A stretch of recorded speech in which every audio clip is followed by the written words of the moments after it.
State Department of Defense. Line 174. Mr. Speaker, point of order. If we could take the amendments in order, it might allow the body to understand why I have three amendments instead of jumbling them together. All right. Gentleman from Henrico, Mr. Morrissey, speaking to the First Amendment. Thank you, Mr. Speaker.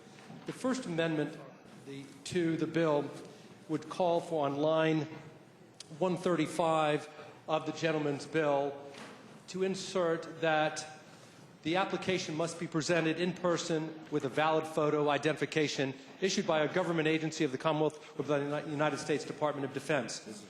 Mr. Speaker, I noticed when looking at the gentleman's bill, who just a few moments ago did not yield to any questions, that nowhere in the bill is there a requirement that when you file an application that you provide a photo of yourself. I also noticed that when you go to purchase a handgun, you have to display a photo. I also know that when a police officer says to you, ask you to present the CWP, you have to present a photo. But ironically and inconsistently, you can actually make an application for a concealed gun permit without displaying a photo. For that reason, Mr. Speaker, I'd ask that the First Amendment, just stated by the clerk, be adopted by this body. Mr. Speaker. Gentleman from Rockbridge, Mr. Klein. Speaking to the amendment. Gentleman has the floor. Mr. Speaker, ladies and gentlemen of the House, I ask you to oppose the amendment. I appreciate the gentleman's desire for consistency. And looking at the amendment that the gentleman has drafted, it is to the application section for concealed carry permits. I believe, Mr. Speaker, the gentleman is seeking consistency with the ID requirement for voting that was adopted by this body a few days ago. But, Mr. Speaker, you don't need an ID to register for a concealed carry permit, just as you don't need an ID to register to vote. That, Mr. Speaker, is consistent, and I will not yield. Mr. Point of parliamentary inquiry, Mr. Speaker. Gentleman may state it. I introduced an amendment. It was recorded by the clerk. We were addressing that, and the gentleman from Rockbridge appears to be talking about voting and an ID required for voting, which has nothing to do with my amendment.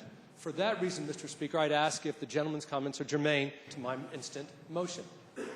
I believe they're germane. I think he's trying to prove that photo IDs aren't always necessary. Gentleman from Rockbridge. Thank you, Mr. Speaker. Mr. Speaker, I'd again state to the body, for application to exert your right to vote, you do not need a photo ID, just as to apply for your right to carry a concealed weapon permit, you do not need a photo ID. Mr. Speaker, I'd say to the gentleman, if the gentleman looks on line 294 of the bill, I'll read this line. The person issued the permit shall have such permit on his person at all times, during which he is carrying a concealed handgun, and shall display the permit and a photo ID issued by a government agency of the Commonwealth or by the United States Department of Defense or U.S. State Department passport upon demand by a law enforcement officer. So, Mr. Speaker, when we are taking advantage of our right to carry concealed, we must have a photo ID on our person at all times, just as this body voted when we are exerting our right to vote. We must put forward a photo ID. It has nothing to do with the application. I believe we're being consistent. I'd ask you to vote against the amendment. Speaking to the amendment, Mr. Speaker. Gentleman has the floor. Thank you, Mr. Speaker.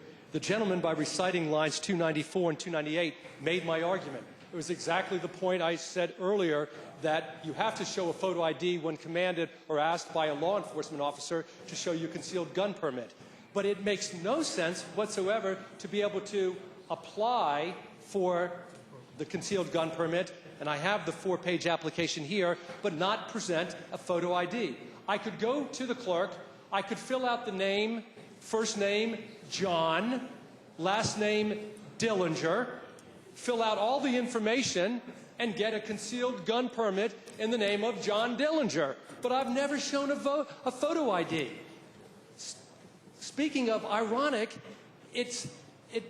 defies logic that we would ask somebody to present a photo ID when they're registering or photo ID when they're voting, but when getting a concealed gun permit where there really is some untoward events, that we wouldn't ask for a photo ID. For that reason, Mr. Speaker, I'd ask that the body adopt my First Amendment. The questions on adoption of the floor amendment offered by the gentleman from Henrico, Mr. Morrissey. As many as favor adoption of the floor amendment will please say aye. Aye. Those opposed, no. No. The floor amendment is rejected. Clerk will report floor amendment number 2. Amendment number 2, offered by Delegate Morrissey. On line 174, after check, strike the remainder of line 174, all of lines 175 through 182, and through the word permit on line 183. Gentleman Henrico explaining the Second Amendment. Yes, Mr. Speaker. Again, Mr. Speaker, if the I'm sorry, did I miss something? Not that I know of. Happy to address the Second Amendment. Mr. Speaker, if the patron of the bill had yielded, I would have asked the following question. On lines 174 through 183 is the following language, which seems to be really unusual language. It gives the clerk 45 days to do a background check. And at the end of 45 days, if the background check isn't completed, a certificate is mailed to the applicant saying, in essence, you have a de facto concealed gun permit. That's a lot like applying to the University of Virginia, and if you're not accepted after 60 days, the administrator would send you a letter saying you have a de facto admission. It makes no sense at all if the clerk hasn't finished an investigation, if the state police haven't reported back to give a person a concealed gun permit. And for that reason, Mr. Speaker, I'd ask that those lines be struck. Mr. Speaker, point of order. Mr. Speaker. Gentleman from Carolina, Mr. Rock. Mr. Speaker, point of order. I would question the germaneness of the gentleman's proposed amendment, given that, as you read the title of the bill, its original purpose was clearly only dealing with fingerprinting changes required by local governments and not with other provisions of the permitting process, which are the statutes that the gentleman is trying to remove by his amendment. So would the Speaker not agree that the proposed amendment goes beyond the scope of the original legislation and would therefore not be germane, as they have nothing to do with fingerprinting? Speaking to the issue of germaneness, Mr. Speaker. Gentleman may proceed. Thank you, Mr. Speaker.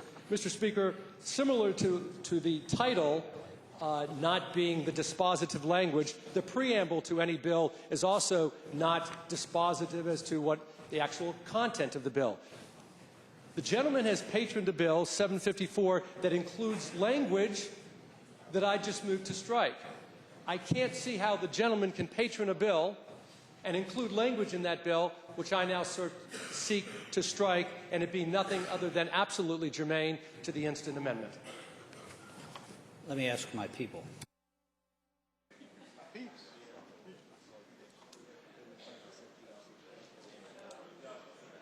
I can't have anything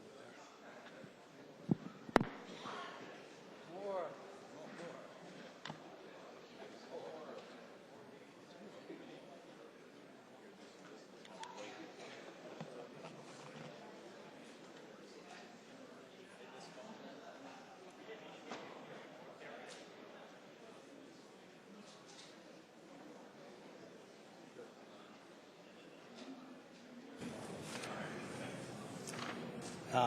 I'm going to rule that the gentleman's objection is correct, that the amendment is not germane. Otherwise, we would be opening up every bill to a plethora of amendments. Plethora. So I'm going to rule that amendment number 2 is not germane. Clerk will report amendment number 3.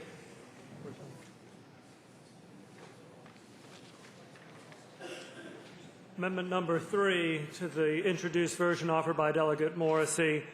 After line 256, insert 21, an individual who does not possess a photo identification issued by a government agency of the Commonwealth or by the United States Department of Defense.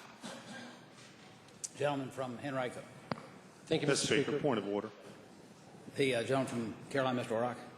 Ms. Speaker, for the same reasons as verbalized earlier, I would question the germaneness of this amendment proposed as if you look at the introduced bill, the only changes within this code section were striking references relative fingerprinting requirements.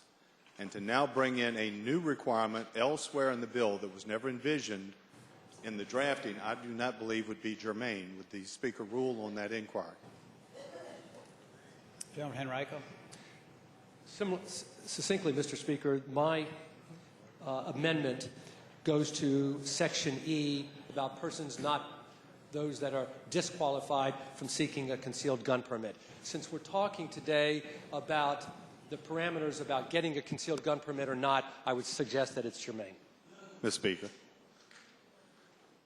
Ms. Speaker, all deference to the gentleman, he has just cited Section E, which was never changed during the original legislation. The only changes have been made to Section D of the bill, and so therefore I would reaffirm my objection to this amendment being germane. I would agree with the gentleman that the amendment is not germane. Speaking to the Gentleman Henrico. Speaking to the bill, Mr. Speaker. Gentleman has the floor.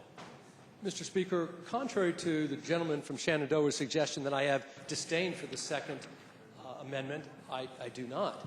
And contrary to the gentleman from Shenandoah equating a building permit with a fundamental right that he speaks of regularly, I would suggest that we have, my argument earlier was that there was a fundamental right to vote.